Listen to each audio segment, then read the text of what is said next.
ஒரு 90s 2000 இந்த மாதிரி டைம்லலாம் நம்ம மெட்டீரியல் எடுத்து தான் ட்ரெஸ்ஸை ஸ்டிச் பண்ணுவோம் இல்லைங்களா? ரொம்ப பர்ஃபெக்டாகவும் இருக்கும் அந்த ஸ்டிச் பண்ணுற ட்ரெஸ் நமக்கு.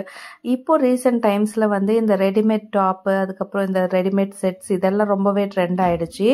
அது வந்து நம்மளோட பர்ஃபெக்ட் ஃபிட்டிங்காக இருக்க மாட்டுது அப்படின்றதால நான் திரும்ப இந்த மாதிரி மெட்டீரியல் எடுக்க ஸ்டார்ட் பண்ணிட்டேன். ஸோ இதெல்லாம் பிலோ 500 மீஷோவில் ரொம்ப பர்ஃபெக்டாகவும் இருக்குது.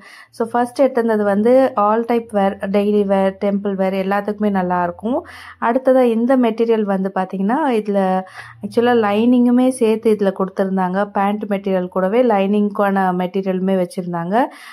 ஷாலில் வந்து இந்த மாதிரி ஒரு சூப்பரான ஒர்க்குமே கொடுத்துருந்தாங்க. நெக்குக்கு வந்து இந்த ஒர்க் வந்து தனியாக கொடுத்துருந்தாங்க. மேபி இது வேணும்னா நம்ம ஸ்டிச் பண்ணலாம், வேண்டான்னா சிம்பிளாக கூட நம்ம வந்து ஸ்டிச் பண்ணிக்கலாம். பட் நான் அந்த ஒர்க்கோட தான் பண்ணியிருந்தேன். ரொம்ப கம்மியான காஸ்ட்டு தான் இது. ஆனால் இதை ஸ்டிச் பண்ணதுக்கப்புறம் ரொம்ப ஒரு கிராண்ட் லுக்காக இருந்தது. டாப் லென்த் எல்லாமே வந்து சூப்பராக இருந்தது. ஷால் மட்டும் தான் கொஞ்சம் சின்னதாக இருந்த மாதிரி இருந்தது.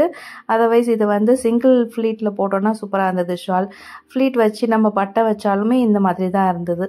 இந்த 2 ட்ரெஸ் மெட்டீரியலுமே மீஷோவில் தான் வாங்கியிருந்தேன். இந்த ப்ராடக்டோட லிங்க் வேணும்னா கமெண்ட் பண்ணுங்கள், கண்டிப்பாக ஷேர் பண்ணுறேன். திரும்ப சந்திக்கலாம்.